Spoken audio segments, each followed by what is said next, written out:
السلام عليكم ورحمة الله وبركاته. جرجر تردفتوتك يا رمضان كريم. بقت سنجي رمضان أرارما كملكي كجمتشو ربي نفاقلو إسنين جدا. رمي فيديو تكن سنين في فيديو تكشو موي وانا من تدبرتوني قلبي كينا فيالو ما كينا ويتنين قبل سنين في كون فيالو ما كينا هو انو مدبو كينا فيديو سونس مالو جتن فيديو نمني نما برانكي قد الرتي إنس إنو جتن جعلتو جارتي مختاري يا جعلتو تي هاتي لكون قلبي أفين قلتو باستي جئن مالف جنان أفما كينا نتي مالف وسو فيا نجرو ما في بشيتاو في التبربانا يجول مسانون ركوبا كتاين بيتا مسانون ركوبا أولانو دورما جرى ميجر دورما أصونون دلاتين درايو جرى ميما ما كميجر هتم جعلتون كان قوتي في برانكي دافقوتي قلدي دافقوتي قوسا دافقوتي تبافقوتي مش أيونتون الراقوبان قلدو مش أيونتون أصوهم إسين أتم أباه مناكي يتنا هيرومي ittiin fuudhuu barbaada ati riyyaa kiyya waan taateef nama gaarii waan taateef si filadhee fi jira jetteen gaafii dhiyeessite osoo mucayyoon tun ishii hiriyyaati jettiin si heerumamaa rakkoo qabare osoo siin jette dhibbaan dhibbattiin amanii isiillee madooshaan mataa keessa dhooftaa yooma san achitti yoo isiin osoo isiin ishii siin jette atillee yooma san sukkaarra achi dhibba si galee achi mokkooftaa deebitee abbaa manaa keetii wal dhabdaa bultii kee diida waan ofii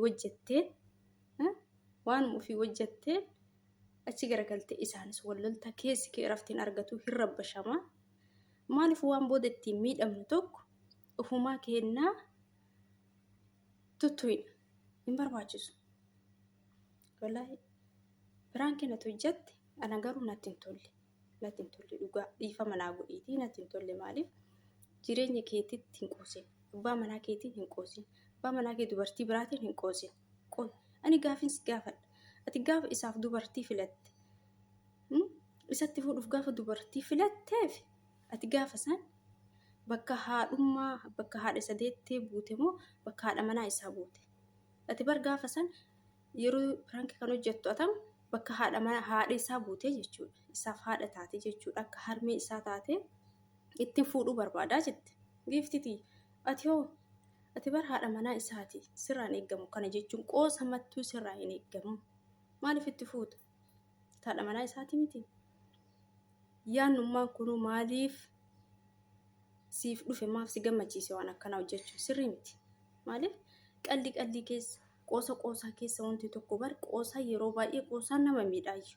wallahi wanti yaadde hojjette tokko caalaa qoosaan qalbiin wanti dingata hojjetu tokko si miidha dhugaa atama baay'eetti yaaddis waan kan hojjechuu dhabuu dandeessaa micayyoo waan isin jettu laaluudhaaf maaliif osoo micayyummaan tunuu yookaan qalbii maafu isiillee nama akkas qalbii onno jedhu taatee beeku taatee yookaan ishii siin jettu taatee yeroo sanuu qalbii maafu hagam akkati miidhamtu deebitee isima saniyyuu hin shakkite gara dhugaatitti fudhattee hin barbaadde abbaa manaa kiyya hiriyyaa kiyya taatee akkamitti na nyaatti jettee keessi kee yeraftiin argatu boqonnaan argatu isiinis gargar baataa jechuudha. Kanaaf obboleettiiti abbaa manaa kee osoo innummaanuu sirratti qoosi akka nama fakkeenyaaf siin ala nama biraa wajji haasawii ta'ee osoo kan qoosu ta'e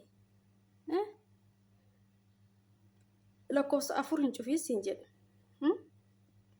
hin qoosin jireenya keetii irratti dhugaa rabbii maaliif jireenya keessa atama waan kana waan dubbatteef dubartoota meeqatu sitti mufatanis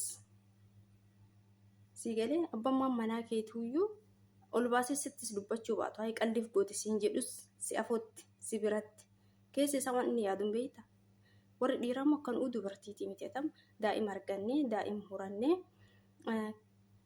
waan an qalliif godhe kana inumaa gara dhugaatitti inumaa yaadu jettee yaaduu dandeessa warroonni dhiira akkasii miti. Akka nu dubartiitii miti. Isaan nuun addaa jechuudha yaadni isaanii. Sii galee.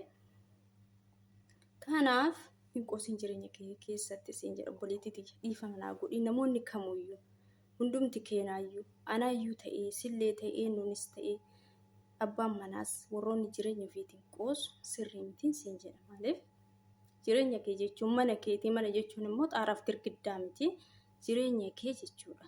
Jireenya kee kan zalaalamii haga dhumaa ittiin jiraattu waan ta'eef waan booda ittiin miidhamtu immoo ittiin hin qoosin. Waan booda si miidhaa isaa beektu. Gatii isaa osoo beektu waan kana waan gatii isaa beektu tokko hagam akka si miidhu hagam akka waagaa si kafalchiisu osoo beektu ittiin hin qoosisiin jedha obboleettii. Maaliif ani biraankoonni duraan hojjettu hundumtuu namatti toltola garuu kun natti hin tollesiin jedha obboleettii. Maaliif osoo mucayyoon sun afaanuma takkaayyuu ishii kasiin jettu taate si madaaluuf hagam akka ati rifattu si'ii miti anatti dhagahamaa jechuudha. Ni beekta hagam akka rifattu. Kanaaf ittiin hin qoosinisiin jedha. Waan si miidhu tokko wanni sun osoo ta'e akka si miidhu osoo beektu yeroo hin ta'in dura hin tuttuqin akka ta'u hin taasisin. Akka ta'uuf haala mimmijeessin. Siin jedha obboleettii. Maaliif wanni qalbii tokko malee kan cooran beektuma cooran katabii jedhanii wanni qalbii keessaa tokko yeroo tokko dhugaa kan ta'us ni jira. Dhugaa kan ta'us ni jira. Kanaaf osoo abbaa manaa keetiin qoosuu baatte jabeessitee qabatte osoo inni si qoosee afaan isaa keessa dha'uu qabdan siin jedhu. Kana yoo siin jedhu harkumaan dha'uu osoo hin ta'in gorsuu. Waan akkanaa akka hin jaalanne dubartii biraa akkan sirratti hin daballe sirratti akka hin daballe jajjabeessuu cimtuu ta'uu isaaf cimtuu taatee argamuudha malee ati isaaf dubartii biraa itti fuudhuu haadha manaa isaaf taatee akka haadhaatitti isaaf yaaddee atam akka haadha isa deetteetti bakka buutee bakka haadha isa deettee ittiin fuudhaa jettee biraankii gootee jechuudha. Sirrii miti. Ana garuu naaf hin taane warri isiniif ta'uu jiraatan beeku malee ana naaf hin taane gama kiyyaan siin jedha obboleettii. Kanaaf jireenya keessanitti hin qoosinaa. Dhugaa rabbii jireenya keessanitti hin qoosinaa. Saluu gizee kana yeroon badee kan ni beektan hundumti keessaniyyuu sirrii miti. Bultii ofii akkas dadaddaa'isuun hin barbaachisu. Maaliif jennaan bultii jechuun yoo diigame kan waagaa nama kafalchiisuudha. Keessaayyuu bultii keessatti kan miidhamu irra caalatti dubartiidha. Hundumti keenya ni beekna. Kana xiqqaas ta'e guddaas ta'e warra dhiiraa caalaa kan miidhamu dubartiidha. Kanaaf yeroo baay'ee bultii keessan waan hunda caalaa warri bultii keessa seentan bultii keessan jabeeffadha. Bultii keessan jabeessa qabadha. Maaliif bultiin keessan mistira waan ta'eef mistira keessan immoo abbuma argitaniif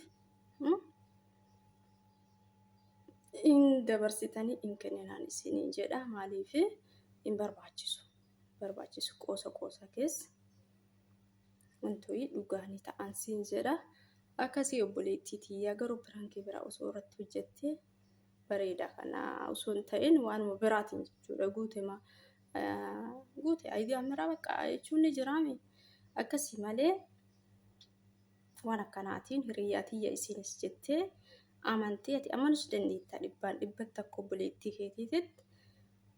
Garuu sirrii miti wanti gooti kun abbaa manaa keetiin hin qoosinii.